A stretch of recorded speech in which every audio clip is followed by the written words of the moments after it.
Napansin mo ba ang pananakit ng kasukasuan paggising sa umaga, lalo na sa tuhod o balakang? O kaya pakiramdam na parang bumibigat ang puso at mabilis kang mapagod kahit kaunting kilos lang? Marami sa ating mga kababayan, lalo na sa edad 65 hanggang 80, ang nakakaranas nito at madalas iniisip na bahagi lang ito ng pagtanda. Akala natin normal lang ang magkaroon ng kirot sa katawan o ang humina ang resistensya habang tumatanda. Pero paano kung sabihin ko sa inyo na hindi pala palaging tanda ang dahilan? Mayroong mga bagay na madalas nating kinakain na sa tingin natin ay napaka-healthy. Pero ayon sa mga doktor at eksperto sa kalusugan, ay posibleng nakapagpapalala pala sa ating kondisyon sa puso at kasukasuan. Hindi ito tungkol sa paggalis ng lahat ng gulay sa ating hapagkainan, kundi ang pagiging mas mapanuri sa kung ano ang inilalagay natin sa ating katawan. Sa video na ito, tatalakayin natin ang 5 pangkaraniwang gulay na madalas nating kinakain na yon sa mga babala ng mga doktor ay dapat nating pag-ingatan, lalo na kung ikaw ay nasa edad 65 hanggang 80. Ang mga gulay na ito ay posibleng nagpapalala ng pamamaga sa ating katawan na siyang sanhi ng pananakit ng kasukasuan at pwede makapekto rin sa ating puso. Kaya manatili kayo at panuurin ng buong video dahil may isang gulay doon na siguradong ikagugulat ninyo dahil sa dami ng Pilipinong mahilig dito at sa tindi ng pagkaugat nito sa ating kusina. Makakatulong ito para mas maging alisto tayo sa ating kalusugan. Simulan na natin ang ating paglalakbay tungo sa mas malusog na pamumuhay. At ang una nating pag-uusapan ay isang gulay na halos araw-araw natin nakikita at ginagamit sa ating mga paboritong lutuin, ang kamatis. Sino sa atin ang hindi gumagamit ng kamatis? Sa sinigang, sa adobo, sa torta o sa simpleng sausawan, napakahalaga ng kamatis sa ating kusina. Kilala ito bilang prutas na mayaman sa vitamina C at lycopene na isang malakas na antioxidant. Kaya nga, nakakagulat at medyo nakakabahala para sa ilan na sabihin na ang kamatis ay posibleng may masamang epekto sa atin, lalo na habang tumatanda tayo. Pero bakit nga ba? Ang kamatis ay kabilang sa tinatawag na nightshade family ng mga halaman, kasama ang patatas, talong at sili. Ang mga nightshade na gulay ay naglalaman ng mga compound na tinatawag na alkaloids, particular ang solanine. Para sa karamihan ng tao, ang mga compound na ito ay hindi nagiging problema. Ngunit para sa ilang individual, lalo na sa mga may pre-existing na kondisyon tulad ng arthritis, rheumatoid arthritis o iba pang autoimmune diseases, ang mga alkaloids na ito ay posibleng mang-trigger ng pamamaga sa katawan. Isipin ninyo, kung meron na kayong pamamaga sa kasukasuan at patuloy kayong kumakain ng mga pagkain na posibleng nagpapalala nito, para lang kayong nagdaragdag ng gasolina sa poy. Hindi ito nangangahulugan na kailangan nating lubusang iwasan ang kamatis. Ang mahalaga ay ang pagiging mapanuri at pakikinig sa ating katawan. Kung napapansin ninyo na pagkatapos kumain ng kamatis o mga pagkaing may kamatis ay lumalala ang pananakit ng inyong mga kasukasuan o nakakaramdam kayo ng matinding pamamaga, maaring sensitibo kayo sa solanine. Isang paraan para malaman ito ay subukang alisin ang kamatis sa inyong diet sa loob ng 2 hanggang 3 linggo. At obserbahan kung may pagbabago sa inyong nararamdaman. Kung bumuti ang inyong kondisyon, dahan-dahang subukang ibalik ang kamatis sa inyong diet at muling obserbahan ang reaksyon ng inyong katawan. Kung muling bumalik ang pananakit o pamamaga, ibig sabihin ay maaring sensitibo nga ayo rito. Tandaan, hindi pare-pareho ang reaksyon ng bawat katawan. Kung minsan, ang pagluto ng kamatis ay nakakatulong din para mabawasan ang epekto ng solanine dahil ang init ay nakakapagpabago sa chemical na istruktura nito. Pero ang pinakamahalaga ay ang pag-alam sa kung ano ang gumagana at hindi gumagana para sa inyong katawan. Ngayon naman, dumako tayo sa isa pang miyembro ng nightshade family na halos kasing popular ng kamatis sa atin mga lutuin. Ang talong. Sino ang hindi mahilig sa tortang talong, ensaladang talong, o ang talong sa pinakbet? Ang talong ay isa ring gulay na mayaman sa fiber at antioxidants at itinuturing na napakasarap at masustansya. Ngunit, tulad ng kamatis, nagdalaman din ito ng solanine at iba pang alkaloids. Dahil dito, ang talong ay posibleng maging problema din para sa mga individual na may sensitibong sistema ng panunaw o mayroong kondisyon sa kasukasuan na may kaugnayan sa pamamaga.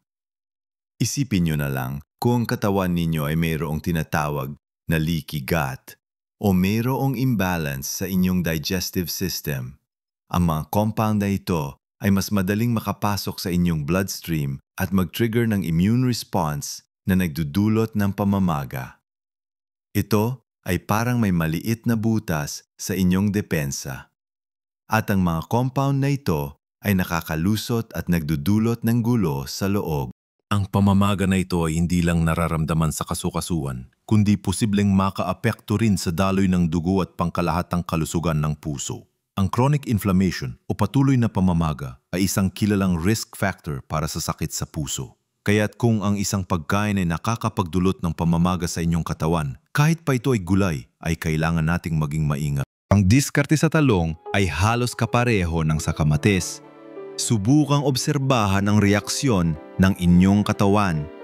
Hindi ito tungkol sa pag-demonize sa mga gulay na ito, kundi ang pagbibigay kapangyarihan sa inyo na maging detektive ng inyong sariling kalusugan. Kung napapansin ninyo na matapos kumain ng talong ay mas sumasakit ang inyong mga kasukasuan o mas namamaga ang inyong mga daliri, maaaring ito ay senyales na hindi ito bagay sa inyo sa ngayon. Maaari din ninyong subukang alisin ito sa inyong diet sa loob ng ilang linggo at tingnan kung may pagbabago. Mahalaga na makinig sa sarili nating katawan dahil ito ang ating pinakamahusay na gabay. Habang tumatanda tayo, nagiging mas sensitibo ang ating mga katawan sa ilang uri ng pagkain. Ang hindi nakakasama noon ay posibleng makasama na ngayon. Ang kaalaman na ito ay hindi para takutin kayo, kundi para bigyan kayo ng mas maraming opsyon at kontrol sa inyong kalusugan. Tanda na ang bawat hakbang, maliit man o malaki. Tungo sa mas mabuting kalusugan ay isang tagumpay. Ngayong napag-usapan na natin ang kamatis at talong, dumako naman tayo sa susunod na gulay na madalas nating kinakain at itinuturing na staple sa ating mga kusina, ang patatas. Sino ang hindi mahilig sa nilaga na may patatas o kaya sa kare-kare? At syempre, ang mga pritong patatas na paborito ng marami. Ang patatas ay kilala bilang isang mayamang pinagmumulan ng potassium at vitamina C at itinuturing itong pampabusog na pagkain.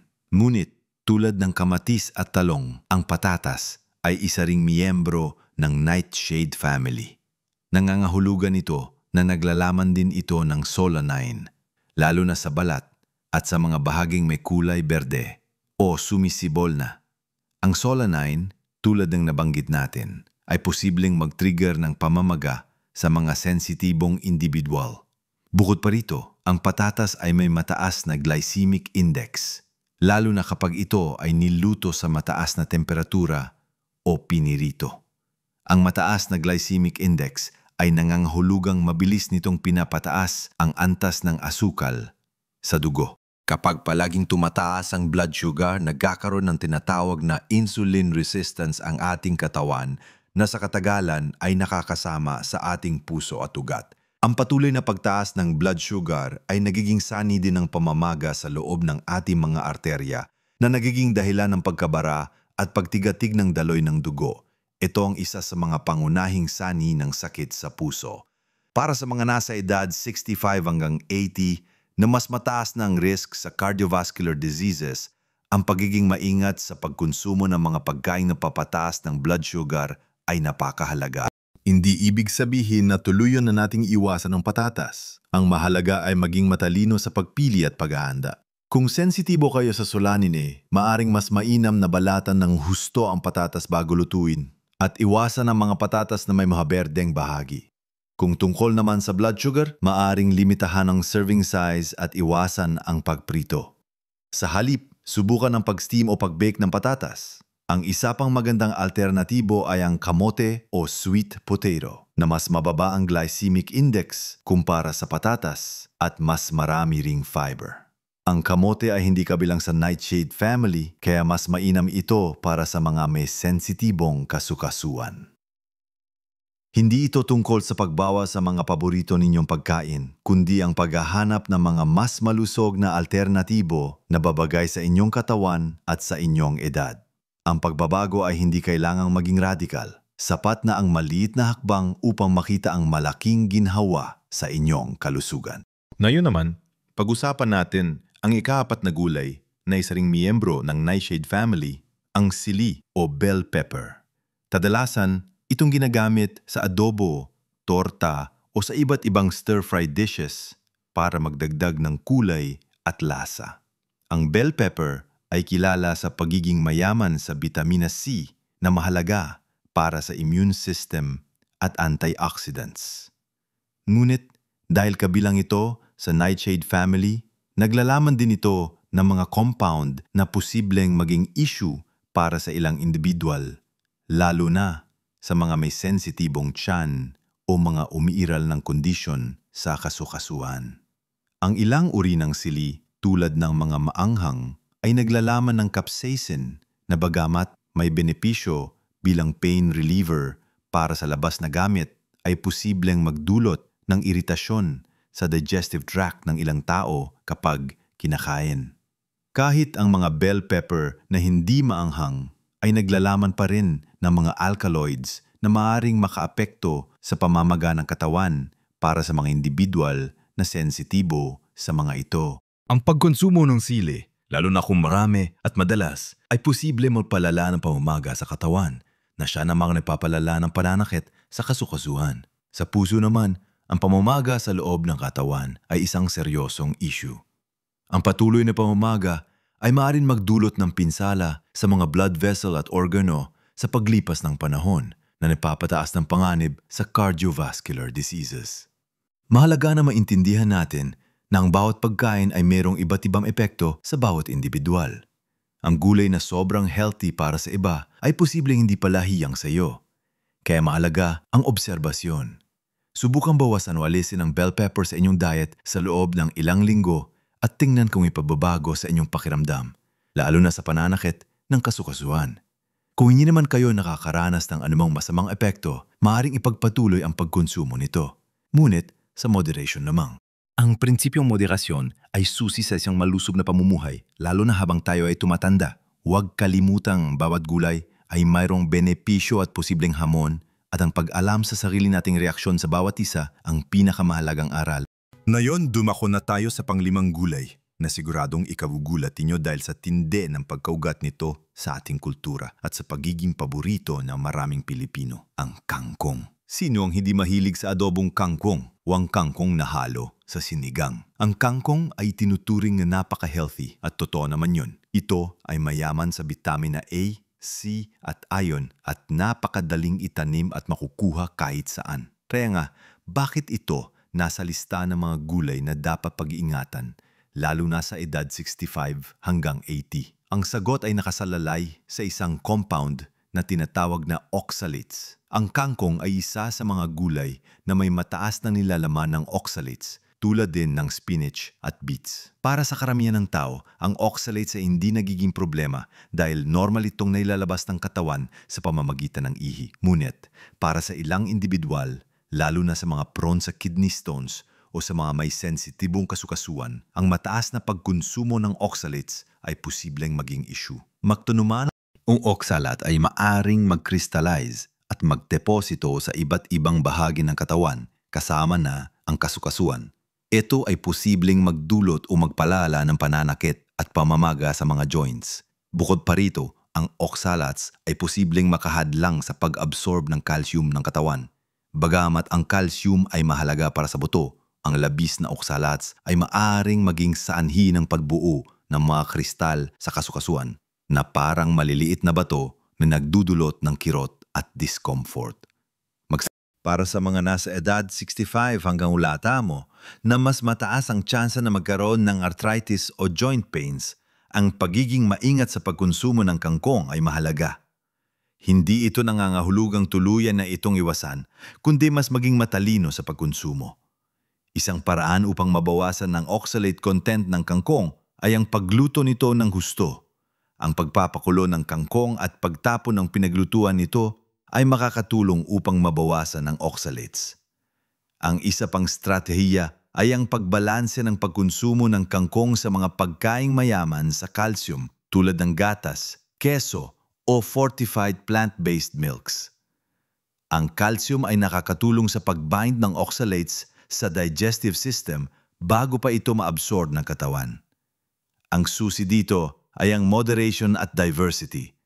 Huwag kumain ng kangkong araw-araw o sa napakaraming dami.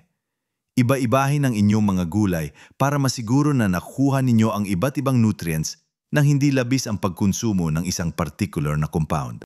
Ang pagkakaroon ng iba't ibang uri ng gulay sa inyong diet ay hindi lamang nakakatulong sa pagpapababa ng risk sa oxalate accumulation, kundi nagbibigay din ito sa inyo ng mas malawak na spectrum ng bitamina at mineral na kailangan ng inyong katawan habang kayo ay tumatanda.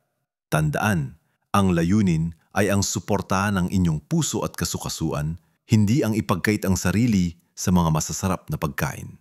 Ito ay tungkol sa matalinong pagpili. Ngayong napag-usapan na natin ang 5 gulay na posibleng makapekto sa inyong puso at kasukasuan. Ang kamatis, talong, patatas, sili, at kangkong. Mahalagang linawin natin ang mga puntong ito. Hindi ito nang nangahulugan na ang mga gulay na ito ay inherently masama o dapat na tuluyan ninyong iwasan.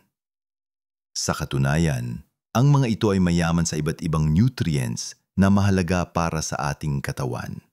Ang mensahe ng mga doktor at eksperto sa kalusugan ay ang maging mapanuri, lalo na kung kayo ay nasa edad 65 hanggang 80 at nakakaranas ng mga sintomas tulad ng pananakit ng kasukasuan, pamamaga, ang mga issue sa puso.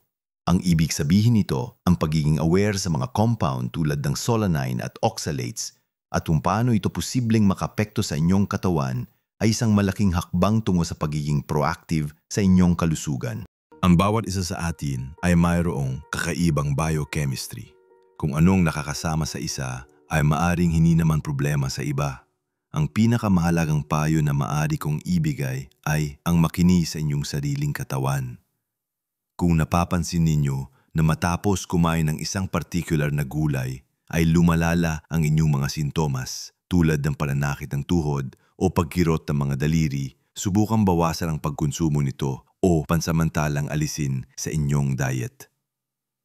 Maganda rin magkaroon ng food journal kung saan ninyo isusulat ang inyong kinakain at ang inyong nararamdaman. Makakatulong ito na matukoy ang pattern at makita kung aling pagkain ang posibleng nagiging sani ng inyong mga discomfort.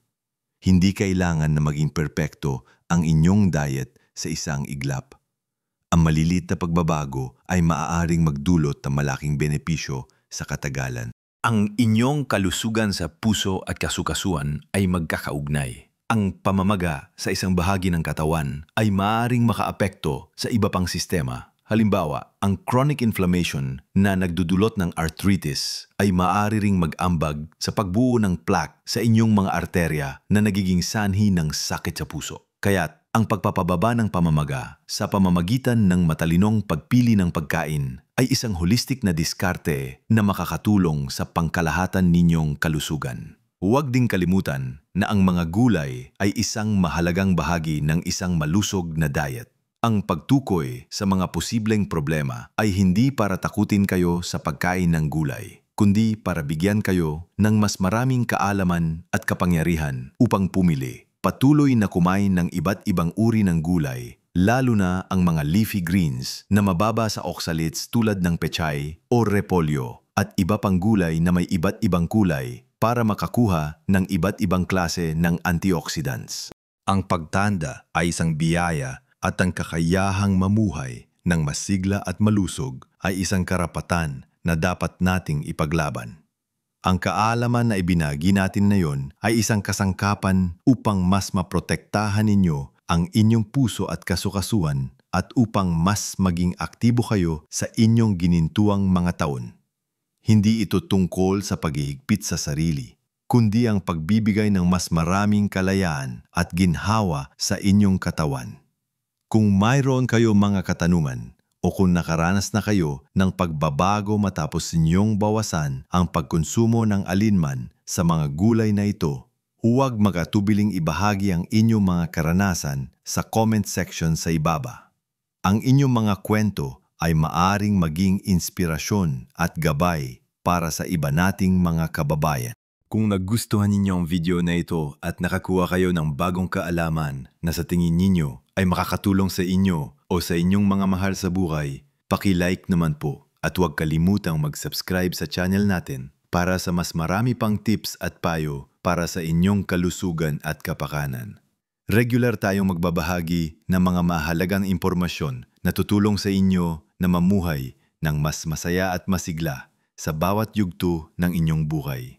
Tandaan, ang pagtanda ay hindi hadlang para mamuhay ng masigla at malusog. Ang pagiging mapanuri sa inyong kinakain ay isang simpleng hakbang na may malaking epekto sa inyong kalusugan. Live your best life at every age, mga kaibigan. Patuloy nating alagaan ang ating sarili para mas matagal nating masisiyahan ang piling ng ating pamilya at mga mahal sa buhay. Maraming salamat sa inyong panonood. At hanggang sa muli.